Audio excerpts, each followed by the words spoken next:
One is the loneliest number that you'll ever do.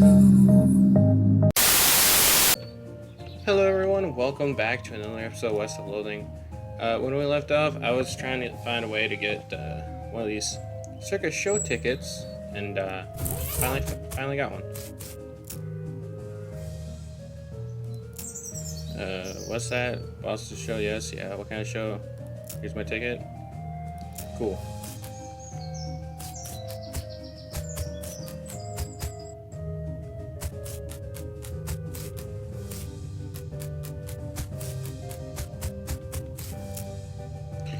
You take a seat, and a smattering of other patrons appear and sit down as well. After a minute or two, there's crash cymbals, and a clown runs in from backstage curtain and jumps up onto the stage. In contrast to the other clown's colorful clothing, his is relatively simple: black wool trousers and a bright crimson shirt under a pale tan leather jacket with a fridge on the sleeves and a red heart painted on the shoulder. His face paint is plain white without any colored accents, contrasting his curled black mustache and thin goatee. A snappy silk top hat with a rakish tilt tops off his outfit. He doffs his hat and bows with a deep theatrical flourish, and a small audience claps politely. Clap. Thank you, ladies and gentlemen, thank you. And welcome, one and all, to Barnaby Bob's Perfectly Normal Traveling Circus Sideshow. I hope you've been enjoying the attractions and distractions of our little traveling carnival. And now it's time for our star performance, the main attraction. Ladies and gents, put your hands together for... A loud drum roll starts as he gestures towards the curtain, and then the cymbals crash again. Clown puts his hat back on with a chuckle. Me, Barnaby Bob. Applaud. Much obliged, you're far too kind. Why, I haven't even shown you anything yet. With a laugh, he flips a large bowie knife into the air. You didn't even see where he pulled it from. The knife glitters as it spins. He catches it and flips it again in the air again, this time catching it and balancing on its point on the tip of one finger. He holds that pose very still for a moment, then jerks his hand out of the way. The knife thunks into the wood on the stage floor, deep enough that he has to give it a jerk from side to side before he can yank the blade free. He winks broadly at the audience. Wouldn't be any fun if they weren't sharp, would it, ladies and gents? Clap. He pulls two more knives from his jacket and begins a flashy and elaborate knife juggling act. 3 spinning blades somehow turn into 4, and then his hat is added into the mix, floating highly through the cascade of knives without a single scratch. He finishes the routine by catching 2 of the knives in each hand and allowing his hat to fall nearly to the ground before catching it on the tip of his boot and kicking it back into the air onto the top of his set. Applaud. Now there's some applause I believe I've earned. Let me tell you, ladies and gentlemen, it took a lot of hats to get where I am today. He chuckles as he adjusts his hat back to his original rakish tilt. Now for the grand finale. For this, I'll need a volunteer from the audience. A few hands go up. Barnaby Bob ignores them and looks directly at you. How about you, sir? No, don't be shy. We're all friends here, right? Come on up onto the stage. You hesitate, but Barnaby Bob starts up a round of applause and the audience joins in. Reluctantly, you climb onto the stage. There we go. Not so bad, is it? Your name, please. Lemon Fector. It's a real pleasure to finally meet you, Lemon Marshall Fector. Stand right here, won't you? Stand here. A couple of clouds hold a large wooden panel about 7 feet tall and 4 wide up onto the stage. They stand it up vertically behind you and stay there, holding it steady. There's 2 holes in it, slightly above the waist level, and a lot of knife marks. Press your back up against the wood, please, and put your hands through the holes. You do so. The holes are just a fraction too high, so it's not very comfortable. And then one of the clowns pulls your arms back tighter and ties them together with a rough hemp, so it becomes much more uncomfortable, for a variety of reasons. Don't worry, this is to make sure you don't make any sudden, unexpected movements. We wouldn't want that, would we? Fret not, son. Everything's under control. Steps up close to you, adjusts your collar, brushes a little dust off your shoulders. My control. You know, Lemon, we get a sharp customer through here from time to time, but my, you're the sharpest I've seen yet. However, I'd be a shiny silver dollar I've got something up my sleeve that's even sharper. His pupils narrow to a vertical slits as he grins at you, revealing rows of pointed yellow shark teeth. As he turns away, you can see that the heart on his shoulder of his leather jacket is drawn on with an arrow through it and the word Mom. It doesn't look painted on. Free your hands. You struggle a little, but your arms are too tightly bound. The rough hem rope digs into your wrist. Barnaby Bob strolls to the other end of the stage and turns to face you. No, don't you worry. This will all be over soon. Just don't move. He has a knife in his hand again and gives it a few twirls and flips. Light reflected from the blade glitters in his eyes. Then, without warning, he hurls at you. Thunk! The knife hits the wood before you can even blink, a hair's breadth from your left ear. Stare him down. Barnaby Bob grins at you as the crowd applauds. Another knife appears in one hand and an apple in the other. He tosses the apple to one of the stagehands who carefully balances it on top of your head. Time for old William Tell routine. Bit of a cliche, perhaps, but there's a reason it's a classic. Hey, ladies and gentlemen, take a deep breath. The crowd watches with a rapt attention as he flourishes the knife, swinging it and flipping it behind his back, then faster than you can register. Thwack! Cold apple juices dribbles onto your hair and down the back of your neck. 2 for 2, what do you say, Lemon? Shall we go for one more? Stare him down. Barnaby Bob pulls another knife and gives it a quick stopping across the pale leather sleeve of his jacket. Then whips a colorful spotted handkerchief from his pocket and blindfolds himself. This time, he smells much colder. I advise you to watch closely, Lemon Factor, since you're only one of us who can. Watch closely. The crowd laughs, but you don't really hear it. The knife spins in his hand, this time either because of the adrenaline or because it's actually moving slower. You can see the motion of his arm as he throws it. He twists his wrist in an odd way that you don't think he did before. Knife is flying at you. Knife is flying directly at your right eye. Flinch! You try to jerk your head to the left, but because the knife already embedded in the wood on the left side, you haven't got any room to move it. Knife incredibly swerves at the last possible moment. Thunk! You can feel the wood shake from the force as it stabs into the board. The metal is cold against your right cheek. The elements erupts into cheers as Barnaby Bob removes his blindfold and pumps a fist triumphantly. One of the stagehand clowns unties your wrist and helps you get your arms out of the holes. Bob takes your hand and raises it to the air victoriously. Well, now, ain't he a good sport, folks? And as brave as a target as I've ever had. Take a bow, Lemon. Take a bow. You bow to the cheering crowd, carefully keeping your eyes on Barnaby Bob. He bows as well, removing his hat with an elaborate flourish, and then he takes a sip of paper out of it. And as a token of appreciation, I'd like to give our star volunteer a gift. A year's supply of dynamite. Use it in good health. As he hands you the coupon, the clown leans in close to your ear and whispers, This was the only warning you'll get, boy. You get an item. Coupon for a year's supply of dynamite. Barnaby Bob waves and blows kisses at the crowd as you climb down from the stage, and then he disappears through the backstage curtain. Yawns gradually disperses.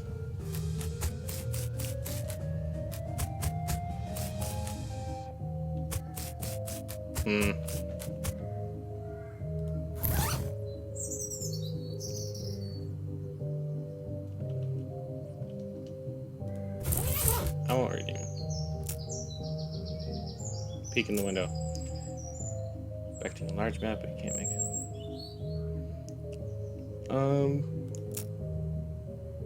Enter. You? Here, I thought I made myself perfectly clear the last time we met, and yet you knocked politely and walked straight into a lion's mouth. You're either extremely brave or extraordinarily foolish, boy. Both I might hazard to guess. I've got some questions that need answered. And you think I'm going to answer them? If I didn't find you amusing, I'd have vanished you off the face of this earth for what little you know already. I appreciate that, but I can't just leave the situation unresolved. What curiosity did to the cat is going to seem like a Sunday picnic compared to what I'll do to you if you anger me, boy. Go ahead and ask your questions, but bear in mind I already gave you your fair warning. Who are you? The clown smiles sarcastically at you. Why, I'm Barnaby Bob at your service, sir. You know what I mean. And if my estimation of your intelligence was not entirely off the mark, you'd already know the damn answer. You're wasting my time and yours, and you have precious little. What are you doing here? Straight to the heart of the matter? Well, now, I had you pegged as a clever one, so why don't you tell me?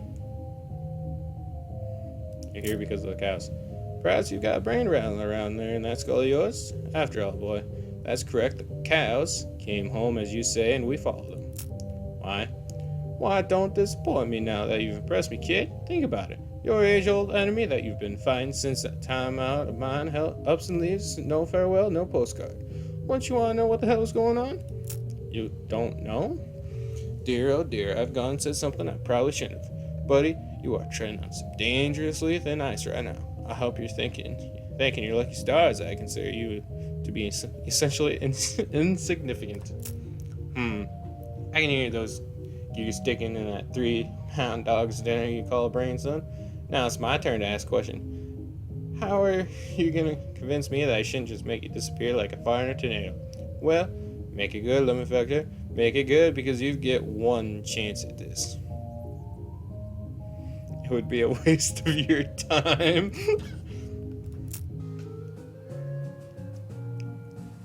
It would be a waste of your time. Yo, I've already wasted so much of my time, boy. I think I can spare a little more. But it is rare I get to have such a diverting conversation, so I'm going to be merciful. I'll allow you to leave here standing on your own 2 legs, but you will not be returning. If I ever see your face again, boy, I will nail it to my wall and put you to work as the newest member of my freak show. Alright, I might come back when I'm a little bit leveled up and maybe try to fight him. I guess we can go to the railroad camp. Spy a burned out ranch house on the horizon. Pull Tim up to it and investigate. Fuck, I can't read. There's nothing much of interest above ground, but you find a locked door leading down to a presumably still intact root cellar. Once you're inside, you're not sure why they even bothered locking it. It's been picked clean of everything but a tiny amount of food, an entire amount of medicine. Clove drops, little balls of sugar infused with clove. Who would do this? Sugar guns. These are little gun-shaped candies made with real gunpowder. Nerve pills. These aren't the kind of nerve pills you take to make you less anxious. They're the kind you take to make you more anxious. Patent Emmett. This substance cures poisoning by making you vomit, but luckily, medical science has confirmed that vomiting is the cure of basically every type of poisoning. Oh well.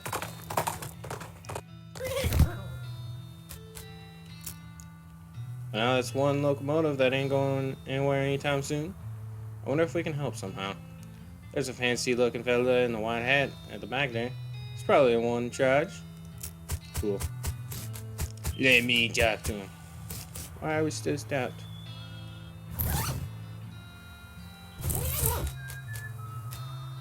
This guy should never be put in charge of a switch.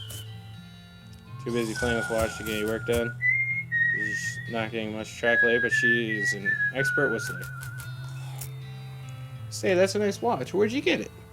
I bought it from this gal that runs a store down south of here, named Buttonwillow. Buttonwillow McSomething. Oh yeah, I know that store. Yep, real nice store. Real nice watch. Leave him to it. Approach a beleaguered looking man with the tiny glasses. Howdy there, who's in charge of this outfit? If I'm being charitable, I'd say that fellow over there in the white hat's the foreman. And if you're not, then I'd say that paperback idiot over there in the absurd white hat is that fellow you're looking for. Cool, thanks. Hi, are you in charge? I was wondering if there's anything I can do to help. You want to know something? I love trains. Oh? Ever since I was a little boy, huge, magnificent, roaring iron beasts. They were magical to me, like dragons. When the opportunity arose to take on a management of this rail line, I jumped on it like a shot. And you know what I learned? What's that? Organizing and building and running one of these operations is the most amazing pain in the ass you will ever imagine. You want to help? Congratulations, you're the new foreman. I'm going home to play with my models. Swell. I guess I'm the boss now? Man looks you up now. Well now, I suppose you can't be any worse than that last clown. Name's me. I'm your assistant. What's the situation? Well, I'm sure you didn't miss seeing this giant pile of rocks blocking our path. Surveys say there isn't any other suitable mountain pass, so we can't in route around it even if we had the months it'd take. Any ideas? Well, by my calculations, we could dynamite it clear without too much trouble. Problem is, it'll take a lot of dynamite. A whole year's worth, I figure. We used to keep it that much on hand for all emergencies such as this one. But a pack of goblins stole it all? Sneaky little vermins. Alright, I'll get back for you. Glad to hear it. The goblins are holed up over in Gooseven Gulch. It's a real rough place. You might want to spend some time getting the lay of land and honing your fighting skills before you head that way. Especially if you plan on going guns blazing. We don't need that specific time though, and if any you can lay in your hands on is fine, as long as there's enough. I'll look into it. Let's check out the gulch. No left above. Cool, dynamite. Fancy dress goblin. Hi, hello. Being a mayor, welcome. Now going away, please. Talk to the goblin. Can I not coming in? Sorry, only for goblins being very private. I'll think. This is not very nice. Don't you want fostering better of human-goblin relations? I could being new human ambassador, and you go to human town being their goblin ambassador. Guessing that might be a good idea. Diplomatics, yes. Okay. Mary shakes her hand, starts walking toward Deerwater. Sign says, nothing interesting. Leave it alone. Crew bookshelves, and turn are filled with crew books. So very complicated numbers. How to bird noise. Alice going sings. All you can tell about this book is that it concerns extremely high-level mathematics. You don't have the vocabulary to understand any of it. Probably still wouldn't if we were in English. Your brother would probably love it. How to bird noise. This book is extremely detailed treatise on the sounds that different birds make. Probably wouldn't expect to learn how to do an accurate, great Crest Game impression from a book, but that's how detailed it is. This popular children's novel has been translated into Goblin. Jabberwocky still reads pretty much the same. Oh, it Brillic being and toes of slithing did in a way of gearing and also gimbaling. Stop. Don't hear anything. Check out. Rats. Looks like Joy's lock. Pick the lock. Oh fuck.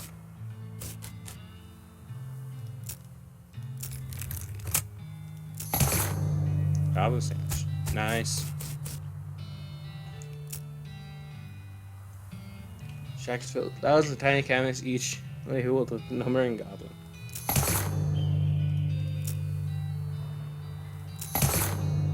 Goblin sandwich.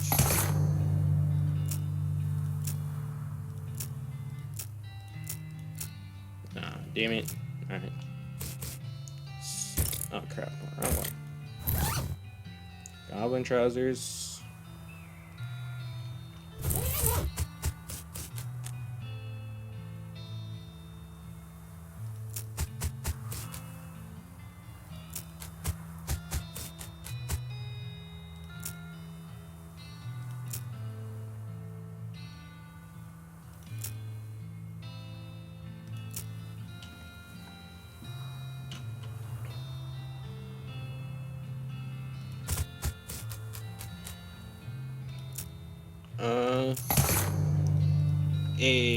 Perfect. Your door here, somebody delivering what sounds like lines from Hamlet, except in Goblin tongue. From this vantage point, you also notice a sign next to the door reading "Backstage entrance here it being," with an arrow pointing to the back of the building. You sneak backstage and watch the play from behind the curtain. Not only is it in Goblin version of Hamlet, it's also been rewritten as a one-man show. To being or not to being? Oh, that is a question. Could it better thinking to suffering crazy things and arrows, or fighting so many bad things for stopping them because fighting? To dying, to sleeping, hey. Dreaming maybe, but oh, problems if dreaming crazy when living. What dreams having after dying? Wow, pretty weird probably. Watch for a while the bits where the actor has to do sword fight with themselves are pretty entertaining. Nice. Let's go over. Dang it.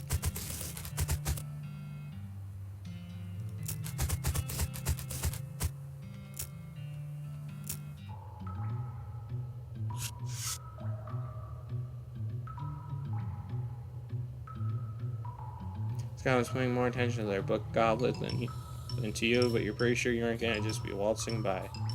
Spoil the ending. Hey, Goblet, good book. What thinking about how Goratio is only surviving one at the end? Everyone else dying. Poisoning sword. Pow, blam. Arg, well, no spoilers. Guard runs out of the cave with their hands over their ears. Yay! Goblin guards whistling a little wooden bird call, but they're not too busy to beat you up. Try out your new bird calls. You tuck behind a stalagmite, your great crested grab impression. Oh, gas! Great crested grab. Wow! Guard pulls a pair of binoculars out of his uniform and runs out the cave. Yay! Like two other guards, this one's being very attentive. Seems very suspicious of you. Also, unlike the other two guards, they have a name tag that says Gene. Let's fight him. Oh, Jesus. 1 damage.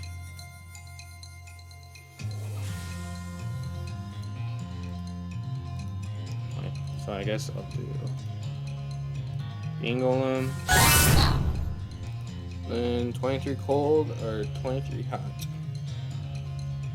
Guess I'll do that. Jesus.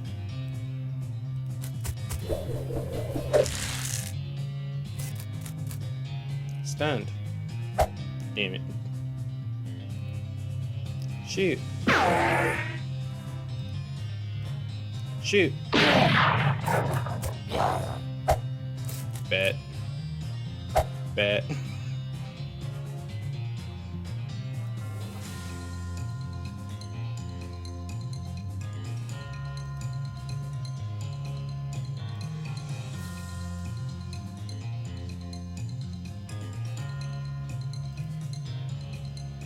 Throw it.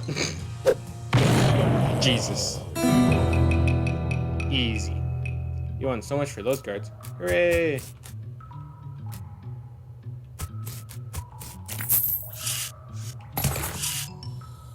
Oh, god damn it.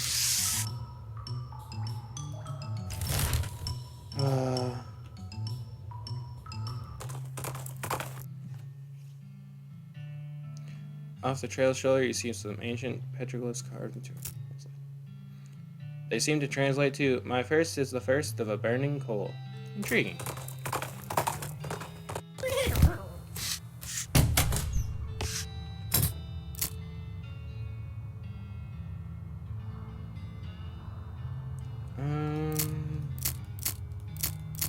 Where do I go for the... Maybe dirt water?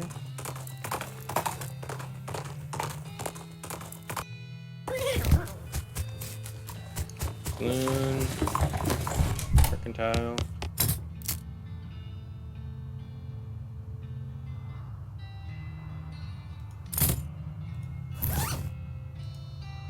Oh!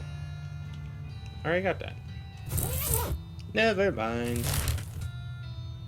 Roll can. By an astonishingly large horse apple in the distance, you are literally astonished by the size of it.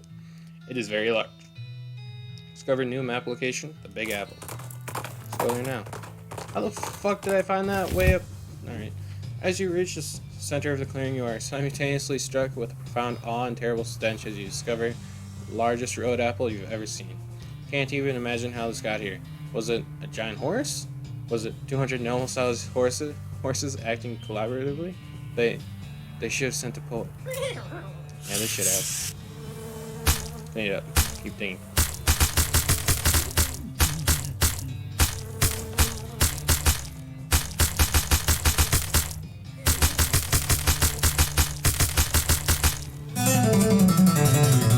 Yay.